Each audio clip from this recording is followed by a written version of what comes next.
જ્યારે બંગાળના ભાગલા 1905ની અંદર કરવામાં આવ્યા તો તેનો વિરોધ કરવા માટે જે બંગભંગની ચળવળ શરૂ થઈ, તો આ ચળવળની અંદર હિન્દુ અને મુસ્લિમે એક થઈ અને બ્રિટિશ સરકારનો વિરોધ કર્યો. અને બ્રિટિશ સરકારે આ જોયું કે અહીંયા તો હિન્દુ અને મુસ્લિમ બેઉ એક બની ચૂક્યા છે, એક સાથે આપણી સામે લડી રહ્યા છે, એટલે ફરીથી એને પોતાની કૂટનીતિ અપનાવી ભાગલા કરો અને રાજ કરો. અને એ લોકોએ જ એમ કહેવામાં આવે છે કે મુસ્લિમોને અલગ રીતે બહેકાવી અને આખી મુસ્લિમ લીગની સ્થાપના કરાવી કે તમે જે હિન્દુ પ્રદેશની અંદર જીવો છો તો આ હિન્દુસ્તાનના જે ભારતીયો છે તમને સમાન અધિકાર નહીં આપે, એટલે તમારે એનાથી અલગ થવું જોઈએ. આવી માંગણી છે એના સમક્ષ મૂકે છે અને મુસ્લિમ કોમના અમુક નેતાઓ છે એ આ લાગણી સમજી જાય છે બ્રિટિશરોની અને એના કહેવા મુજબ કામ કરે છે. અને જેને કારણે એમ કહેવામાં આવે છે કે મુસ્લિમ લીગ 1906ની અંદર એની સ્થાપના કરવામાં આવે છે. સ્થાપનાનું કારણ શું હતું? હમણાં જ આપણે વાત કરી વિદ્યાર્થી મિત્રો કે અંગ્રેજોની જે ભાગલા પાડો અને રાજ કરો નીતિને કારણે હિન્દુ અને મુસ્લિમ વચ્ચે એકતા ન રહી. એ હિન્દુ મુસ્લિમ લોકો જ્યારે બંગાળની અંદર સાથે રહી અને બંગભંગની આંદોલન ચળવળ ચલાવે છે, વિદેશી વસ્તુનો બહિષ્કાર કરે છે, સ્વદેશી અપનાવે છે, તો આવી ઘણી બધી કાર્ય આંદોલન છે એ સાથે મળીને કરે છે. અને જે દિવસે બંગાળના ભાગલા કર્યા હતા એ દિવસે હિન્દુ અને મુસ્લિમ એકબીજાના હાથ પર રાખડી બાંધી અને એકતા શક્તિ સંગઠનનું પ્રદર્શન કરે છે. પણ બ્રિટિશરો છે એ ફરીથી પોતાની કૂટનીતિ અપનાવે છે, ભાગલા પાડો અને રાજ કરો. એટલે હિન્દુ મુસ્લિમ વચ્ચે પોતે ભાગલા કરાવે છે અને મુસ્લિમ અને હિન્દુની વચ્ચે જે એકતા હતી એ તોડી નાખાવે છે. વાઇસરોયની યોજના મુજબ શું કર્યું કે વાઇસરોય મિન્ટો જે હતા અને આપણા હિન્દી વજીર મોરલોએ હિન્દના રાષ્ટ્રવાદને કચડી નાખવા આ યોજના કરી હતી કે આપણે એવી યોજના કરી કે મુસ્લિમ છે એ હિન્દુ કરતાં અલગ પડી જાય અને જેને કારણે હિન્દુ મુસ્લિમ વચ્ચેની એકતા તૂટી જશે એટલે ફરીથી આપણે અહીંયા આ ભારત ઉપર આપણે શાસન કરી શકતું. એટલે વાઇસરોયની યોજના આખી તૈયાર કરવામાં આવે છે. આ યોજના છે એ વાઇસરોય મિન્ટો અને હિન્દી વજીર મોરલોએ ઘડી હતી. આ ઇમેજની અંદર જે આપણે વાત કરી રહ્યા છીએ વાઇસરોય મિન્ટો અને હિન્દી વજીર મોરલો એ જોઈ શકીએ છીએ. ત્યારબાદ વાત કરીએ તો અંગ્રેજોએ ઉપલા વર્ગના મુસ્લિમોની તરફદારી કરી. જે ઉપરનો વર્ગ જે એમ હતો કે જે સારા નેતાઓ હતા એની તરફદારી કરે છે, એને સમજાવે છે કે ભાઈ તમે લોકો હિન્દુસ્તાનની અંદર રહેશો, હિન્દુસ્તાન આઝાદ કરવામાં તો તમે એની મદદ કરશો, પણ જ્યારે હિન્દુસ્તાન આઝાદ થશે તો આ હિન્દુઓનો પ્રદેશ છે, તો હિન્દુઓ છે એ ફરીથી તમને ગુલામ બનાવી દેશે અને અહીંયા તમારે હિન્દુઓની અંડરમાં એના શાસન નીચે તમારે જીવવું પડશે.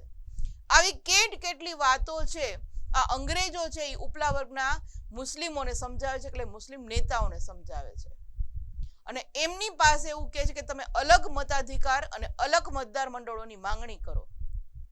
અને આવી બધી બહેકાવેલી વાતોમાં આવીને મુસ્લિમ લીગના જે નેતાઓ હતા એ પોતાના માટે અલગ મતાધિકાર ને અલગ મતદાર મંડળની માંગણી કરે છે.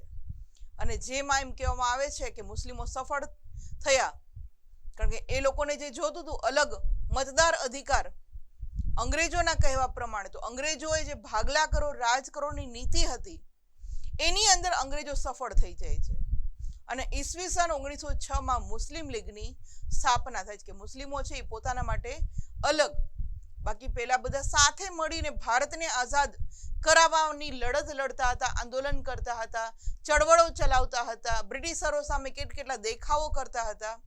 હવે મુસ્લિમો છે એ હિન્દુ કહેવામાં આવે છે કે હિન્દુ એનાથી અલગ થાય છે અને પોતાનું અલગ આખું મંડળ તૈયાર કરે છે.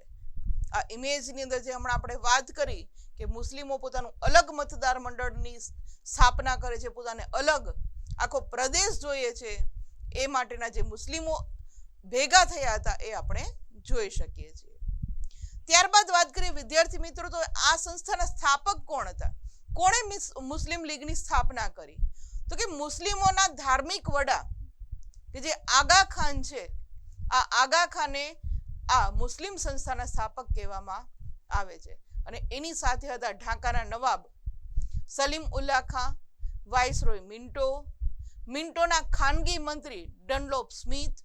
આ બધા જ છે એ આ મુસ્લિમ લીગ સંસ્થાના સ્થાપક કહેવામાં આવે છે, કે જેણે મુસ્લિમો માટે અલગ જ મતદાર મંડળ હોવું જોઈએ, અલગ જ સંસ્થા હોવી જોઈએ, અલગ જ પ્રદેશ હોવો જોઈએ એવી માંગણી સાથે મુસ્લિમ લીગ સંસ્થાની સ્થાપના કરી હતી, જેની અંદર આ મુસ્લિમોના જે ધાર્મિક વડા કહેવામાં આવે છે એવા આગા ખાન, ઢાકાના નવાબ સલીમ ઉલ્લા ખાં, વાઇસરોય મિન્ટો અને મિન્ટોના જ એક ખાનગી મંત્રી હતા ડનલોપ સ્મિથ. આ ઇમેજની અંદર આપણે એમને જોઈ શકીએ છીએ કે આ બધાએ સાથે મળી અને આ સંસ્થાની સ્થાપના કરી હતી. મુસ્લિમ લીગનું વાર્ષિક અધિવેશન.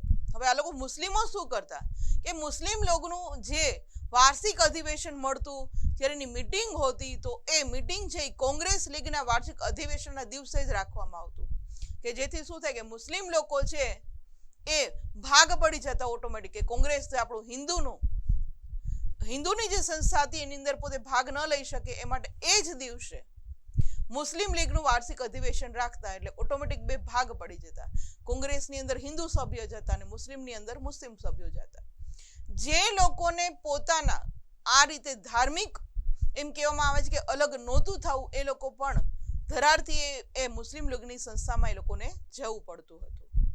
અને જેના કારણે મુસ્લિમો છે એ કોંગ્રેસ અધિવેશનની અંદર હાજર ન રહેતા, કારણ કે પોતાનો જે ધર્મ છે મુસ્લિમ, એના અધિવેશનની અંદર વધારે પડતા મુસ્લિમો જતા, અને જેના કારણે કોંગ્રેસની અંદર એટલે હિન્દુઓની જે સંસ્થા, જોકે ખરેખર આ કોંગ્રેસ લીગની સ્થાપના કરી એમાં હિન્દુ મુસ્લિમ જેવું હતું જ નહીં, એમાં બધા હિન્દુ મુસ્લિમ સાથે મળીને જ આ કોંગ્રેસ લીગની સ્થાપના કરી હતી. પણ અંગ્રેજોના બહેકાવાના કારણે મુસ્લિમો છે એ પોતાનું અલગ જ આખી સંસ્થા કરે છે, અને એ યોજનાને આધારે આ મુસ્લિમ છે એ કોંગ્રેસના અધિવેશન જે દિવસે એની મીટિંગ હોય એ જ દિવસે મુસ્લિમ લીગની મીટિંગ રાખતા, અને જેને કારણે કોંગ્રેસની મીટિંગની અંદર એના અધિવેશનની અંદર મુસ્લિમો હાજર ન રહી શકતા.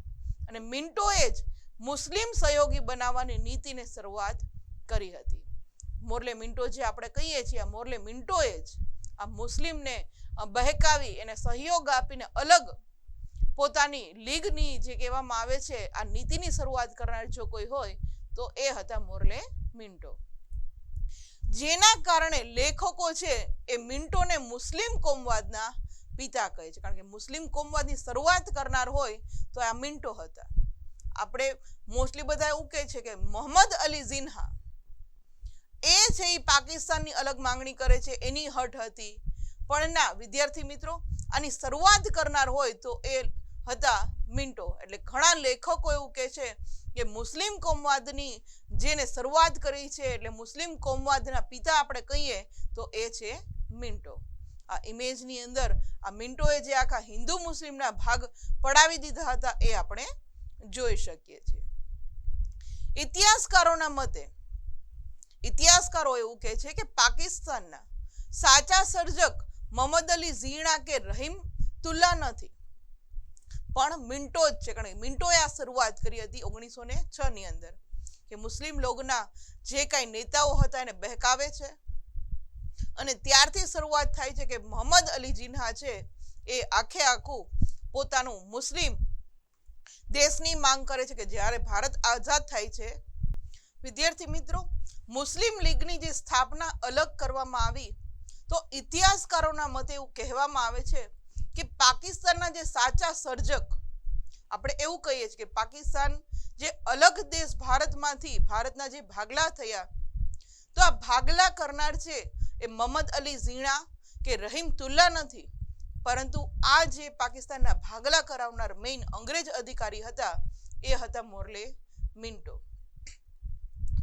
જેના કારણે ત્યારથી જેમ કહેવામાં છે કે હિન્દુ મુસ્લિમ વચ્ચે સંઘર્ષ વધે છે અને છેવટે હિન્દુસ્તાનના ભાગલા થયા. 1906 ની અંદર જ્યારે આ મોર્લે મિન્ટો છે એ હિન્દુ અને મુસ્લિમ એકતાને તોડી નાખે છે અને ભાગલા કરો ને રાજ કરો ની કૂટનીતિ અપનાવે છે, ત્યારબાદ 1906 થી આ મુસ્લિમ લીગની સ્થાપના બાદ હિન્દુ અને મુસ્લિમ વચ્ચે વધુ ને વધુ અંતર થતું જાય છે, અને અંતે 1947માં જ્યારે આપણને આઝાદી મળે છે તો આ આઝાદી વખતે આપણું જે અખંડ હિન્દુસ્તાન હતું એના બે ભાગ છે એ આપણે કરવા પડ્યા હતા આ મોર્લે મિન્ટોના કારણે જ. આ ઇમેજની અંદર આપણે જે પાકિસ્તાનના મોહમ્મદ અલી ઝિન્હા છે એને જોઈ શકીએ છીએ, ત્યારબાદ રહીમતુલ્લાહ, અને આ છે એ મોર્લે મિન્ટો કે જેને આ પાકિસ્તાનની એમ કહેવામાં આવે છે કે માંગણી કરવી જોઈએ એવી મુસ્લિમ નેતાઓને સમજાવ્યા હતા. એ આ મોર્લે મિન્ટો ને આપણે ઇમેજની અંદર